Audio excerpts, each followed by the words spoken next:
Hello जी, क्या हाल है आपके। उम्मीद है कि आप ठीक होंगे। कुछ टॉपिक्स हैं जिनके हवाले से आज की इस वीडियो में हम बात करने जा रहे हैं।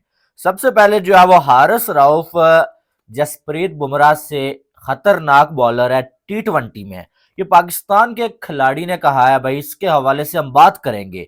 और उसके बाद जो है वो विराट कोहली और रोहित शर्मा आईसीसी की जो ओडीआई रैंकिंग है ना भाई, उस पर हुकूमत कर रहे हैं इस टाइम। और वो भी इस एज में, जब जो है लोग इनके रिटायर होने की बातें कर रहे हैं। और लोग ये कह रहे थे भाई साहब के इनकी एज ज्यादा हो चुकी है, इन्हें अब रिटायर हो जाना चाहिए। इस पे भी बात करेंगे। बाकी भी कुछ टॉपिक्स हैं, उनके हवाले से भी हमने जो है इस वीडियो के अंदर बात करनी है। आपने वीडियो को लाइक और चैनल को सब्सक्राइब लाजमी करना है, ठीक है। तो सबसे पहले रोहित शर्मा और विराट कोहली की अगर बात करें, तो पहले रोहित शर्मा ओडीआई में नंबर 1 बैटर बनते हैं। और अब जो अब आईसीसी की जो नई ओडीआई रैंकिंग आई है ना, उसमें विराट कोहली भी नंबर 2 पे आ चुके हैं आईसीसी की ओडीआई रैंकिंग में। नंबर 1 पे रोहित शर्मा और नंबर 2 पे विराट कोहली। अब ये क्या जुल्म है भाई उन लोगों के साथ जो ये कह रहे थे कि इन दोनों को रिटायर हो जाना चाहिए, इनकी क्रिकेट खत्म हो चुकी है, ओडीआई में भी इनकी अब जगह नहीं बनती है भाई, इनको यंगस्टर्स को मौका देना चाहिए, इनकी फिटनेस का मसला है जी। वो सब चीजें जो है ना उनकी बत्ती बना के जो है विराट और रोहित ने जो है वो उन लोगों के हाथों में दे दी है कि भाई ये लो बत्ती बना लो। क्योंकि जब से ये बातें होना शुरू हुई ना, उसके बाद विराट कोहली और रोहित शर्मा ने ओडीआई में वापसी की। पहले रोहित शर्मा ने धुलाई शुरू की और फिर विराट कोहली ने। अब हर मैच में इनमें से एक बंदे की सेंचुरी लाजमी होती है। जिस मैच में विराट नहीं बनाते, रोहित की सेंचुरी होती है। जिस मैच में रोहित शर्मा नहीं बनाते, विराट कोहली की सेंचुरी होती है। और ये दोनों अपने उन हेटर्स को जो है वो हर मैच में जो नंगा कर देते हैं। अगर ये कहा जाए ना, कुछ गलत नहीं होगा। और विराट कोहली तो लास्ट 3 ओडीआई मैचेस में 2 सेंचुरियां हैं। आखिरी मैच में रन्स कम पड़ गए थे, अदरवाइज उस मैच में भी विराट कोहली ने सेंचुरी बना लेनी थी। विराट कोहली तो वो जो अब हमें लग रहा है कि पुराने वाली फॉर्म में जो है वो आ चुके हैं। जैसे वो पहले विराट कोहली अपने जो आप प्राइम में नहीं होते थे, अपनी जवानी के दौर में, वो चीज विराट कोहली की बैटिंग में हमें नजर आ रही है। तो आज हर आईसीसी ने भी जो ओडीआई रैंकिंग अपडेट की है, और ये दोनों लेजेंड जो है वो उसमें आप ये कह सकते हैं राज कर रहे हैं। बाबर आजम ओडीआई में बड़ा अरसा नंबर 1 थे, अब बाबर आजम नंबर 6 पे जा चुके हैं ओडीआई में। और विराट कोहली एक आध सेंचुरी और लगा लेते हैं, शायद विराट कोहली नंबर 1 पे भी आ जाएं। लेकिन रोहित शर्मा और विराट कोहली नंबर 1 इनमें से कोई भी है। बात तो एक ही है, क्योंकि इन दोनों के खिलाफ बड़ी बातें की गई, बड़ी साजिशें की गई, इनको मजबूर तक किया गया कि यार ये रिटायरमेंट ओडीआई से भी ले लें। लेकिन उन्होंने जो है वो आके अपनी फिटनेस से, अपनी परफॉर्मेंस से सबके मुंह के ऊपर टेप लगा दिया कि भाई चुप करो, अभी हमारी क्रिकेट बहुत बाकी है और हम तुम्हारे बहुत अच्छे अच्छे जो है लोगों की नजर में उनसे अच्छे खेल रहे हैं, अच्छा खेल रहे हैं। बाकी उसके बाद जो है वो फखर जमान से एक इंटरव्यू होता है, तो उसमें जो है वो उनसे पूछा जाता है कि इस तरह से नाम लिए जाते हैं बॉलर्स के, तो पूछा जाता है कि हारिस रऊफ और जसप्रीत बुमराह में से बेटर और खतरनाक टी20 का बॉलर कौन है। तो फखर जमान बगैर कुछ सोचे समझे फौरन बोलते हैं हारिस रऊफ। जी हाँ। अब मैं ये नहीं कहता हारिस रऊफ अच्छा बॉलर नहीं है, ठीक है। हारिस रऊफ की भी पाकिस्तान के लिए परफॉर्मेंस है, लेकिन हारिस रऊफ का कसूर ये है कि वो छोटे मोटे मैच में विकेटें तो ले लेता है, लेकिन हर उस मैच में जहां पर पाकिस्तान ने जीतना होता है, हारिस रऊफ आके जो है विलन बन के वो मैच पाकिस्तान को जीता हुआ मैच करवा देता है।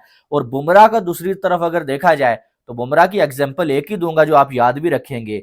वो यह कि बुमराह ऐसा बॉलर है जिसको टी20 में कोई छक्का मार ही नहीं पाता है। और अगर कोई गलती से एक दो छक्के मार दे, वो जो आप पूरी डॉक्यूमेंट्री जो है वो लॉन्च कर देते हैं। ये मैं मिसाल दे रहा हूँ साहिबजादा फरहान की, कि बुमराह को जो है छक्के नहीं लग रहे थे, साहिबजादा फरहान ने एक दो छक्के लगाए भाई, वो मैच भी पाकिस्तान हार गया, तीनों मैच पाकिस्तान हार गया। और साहिबजादा फरहान ने एक छक्का लगा के अगली 5 बॉलें खाई हैं, मिस की हैं, ठीक है। और रन भी जो है कोई 120-25 के स्ट्राइक रेट से बनाया हारे हुए मैच में। लेकिन साहिबजादा फरहान साहब जगह जगह इंटरव्यू दे रहे हैं भाई, डॉक्यूमेंट्री आ गई है इस बात के ऊपर कि बुमराह को किसी ने छक्का मार दिया।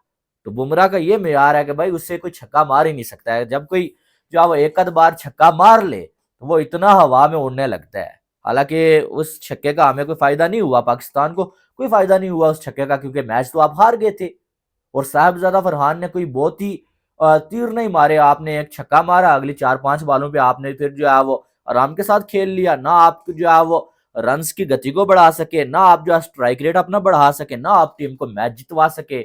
और वो उसके बाद जो है वो उसी चीज को लेके अभी तक सेलिब्रेट कर रहा है बंदा, जगह जगह जाके इंटरव्यू दे रहा है कि मैंने बुमराह को छक्का मार दिया भाई। तो मैं इस चीज पे थोड़ा हैरान होता हूँ, मुझे ये शोधी चीजें लगती हैं कि भाई आपने मैच एक नहीं जितवाया, स्ट्राइक रेट आपका जो है वो 120 का, और उन छक्कों का फायदा भी नहीं हुआ, और आप जो अभी तक उन्हें याद करके सेलिब्रेट कर रहे हैं। तो बहरहाल बुमराह और हारिस रऊफ की अगर बात की जाए ना, तो जमीन आसमान का फर्क है। तो जमीन, मैं बिल्कुल बल्कि सीधी बात बोलता हूँ, सिर्फ बुमराह नहीं, शाहीन अफरीदी के साथ भी जो है वो बुमराह का कोई कंपैरिजन नहीं है। यानी कि बुमराह शाहीन अफरीदी से भी 100 दर्जे बेहतर बॉलर है। हाँ, हम ये कह सकते हैं कि मोहम्मद आमर के साथ अगर बुमराह की बात की जाए ना, तो कोई कंपैरिजन हम कर सकते हैं, उन दोनों के हवाले से बात कर सकते हैं। लेकिन ये पाकिस्तान के जो अभी के पेसर्स हैं ना, ये बुमराह के आस पास भी नहीं आते। ये बात पाकिस्तानी दोस्तों को बुरी लगेगी, लेकिन ये हकीकत है। हारिस रऊफ की भी पाकिस्तान के लिए परफॉर्मेंसेस हैं, शाहीन की भी हैं, शाहीन की फिर भी बड़े मैचेस में हैं। हारिस रऊफ तो भाई ये बायलैटरल में जो है विकेटें ले लेता है, और जब बड़ा मैच होता है, चाहे वो यूएसए के अगेंस्ट ही क्यों ना हो, फंसा हुआ मैच, उसमें भी आके वो मैच जो है वो दूसरी टीम की जोली में डाल के जो है बंदा चला जाता है। तो मैं इसलिए जो है वो हारिस रऊफ को बुमराह के सामने कोई कंपैरिजन मानता ही नहीं, ये है ही नहीं है कंपैरिजन, ठीक है, ये बात करना ही फजूल है। तो फखर जमान ने पता नहीं क्या सोच के बोला, या फिर वही बात है कि एक ही टीम में खेलते हैं तो मुंह लगना होता है, इसलिए बोलते हैं। बहरहाल ये इंटरव्यू लाग था, लेकिन इंडिया के कुछ यूट्यूबर्स भी पाकिस्तानी खिलाड़ियों से आजकल इंटरव्यू लेते हुए नजर आ रहे हैं। तो ये चीज मुझे थोड़ी अजीब लगती है यार। अजीब क्या लगती है, यानी कि कोई लॉजिक क्या है, मुझे आप ये बताएं कि इंडिया में पाकिस्तानी स्पोर्ट्स के यूट्यूब चैनल्स जो है बैन किए हुए हैं भाई, कि यहाँ से जो है टैक्स जाता है भाई साहब जो है टेररिस्ट को। और दूसरी साइड इंडिया की टीम पाकिस्तान के साथ 3-3 मैचेस खेल रही है, जहाँ से अरबों खरबों रुपए जो है वो पाकिस्तान को भी मिलते हैं। तो वो कोई मसला नहीं है, वहां पर मैच खेलना है भाई। इंडिया के यूट्यूबर्स, पाकिस्तानी यूट्यूबर्स के चैनल 1-2 दिन के लिए अनबैन हुए, इन्हीं यूट्यूबर्स ने रोला डाल लिया, नहीं जी इंडिया पे बात करते हैं, ये करते हैं, वो करते हैं। और आज वो खुद इंडिया के यूट्यूबर्स पाकिस्तानी खिलाड़ियों से इंटरव्यू ले रहे हैं। तो ये मेरे इंडिया के जो दोस्त हैं वो भी समझते हैं कि कहने का मकसद ये, मैं यहाँ पर क्या बात कर रहा हूँ, यहाँ पर ये कह रहा हूँ कि हमारा क्या कसूर था, मेरा क्या कसूर था। मेरे 1 लाख सब्सक्राइबर्स थे, मैंने मेहनत की, 8 साल एक एक करके जो है वो सब्सक्राइबर इकट्ठा किया, वीडियोस बनाई, और मेरा कोई टैक्स भी नहीं जाता था। लेकिन मुझे बैन कर दिया गया कि यार पाकिस्तान के जो आर्मी है उसको टैक्स जाता है यहाँ से। तो भाई जो इंडिया की टीम पाकिस्तान के साथ मैच खेल रही है वहां से नहीं जाता है। कहने का मकसद यह है कि आपने मेरे जैसे गरीबों के पेट पे लात मारी है, बाकी जहां से ज्यादा पैसा जाता है वहां तो आप कुछ नहीं कर रहे हैं। मैचेस भी हो रहे हैं भाई, इंडिया के यूट्यूबर्स इंटरव्यू भी ले रहे हैं, तो हमारे चैनल बैन करने का क्या फायदा। मैं तो अभी इस चैनल पे वीडियो बनाता हूँ, लेकिन यकीन माने मुझे वो मजा नहीं आता है, क्योंकि वहां पर उस चैनल पे मैंने मेहनत की हुई थी, मैंने एज अ करियर लेके उसको मैं चला था, ठीक है। और एक एक सब्सक्राइबर मेरा जो है वो मुझे याद है, वो लोग अब नहीं देख सकते मुझे, मेरे सामने नहीं आ सकते। तो वो बड़ा दुख है। तो ये मैं सोचता हूँ कभी कभी बैठ के, यार सिर्फ क्या हमारे, क्या हम कितने पैसे कमाते हैं यूट्यूब से, 1 लाख रुपया ही चले कर लेते हैं, तो उससे कितना टैक्स जाता है। तो आप मैच भी खेल रहे हैं, बाकी सारी चीजें नॉर्मल हो गई हैं, हमारे यूट्यूब चैनल अभी तक बैन है, और उसका कोई फायदा भी नहीं है, नुकसान भी नहीं है, पाकिस्तान को कोई नुकसान नहीं हो रहा है। उसका नुकसान मुझे हो रहा है, मेरे जैसे और यूट्यूबर्स को हो रहा है, 2-4 जो हैं जिनका घर उससे चलता था।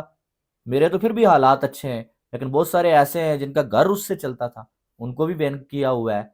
खास करके चले जो पॉलिटिक्स पे बात करते थे उनका समझ आता है, लेकिन जो बंदा पॉलिटिक्स पे बात ही नहीं करता, सिर्फ क्रिकेट पे बात करता है, जो टीम अच्छा खेलती है उसकी तारीफ करता है, जो बुरा खेलती है उनकी गलतियां बताता है, और उसका भी बैन कर दिया। बहरहाल आप किसके हवाले से एक राय होनी चाहिए, और आपने कमेंट बॉक्स में बतानी है कि मेरा चैनल बैन करने से कोई फायदा हो रहा है भाई।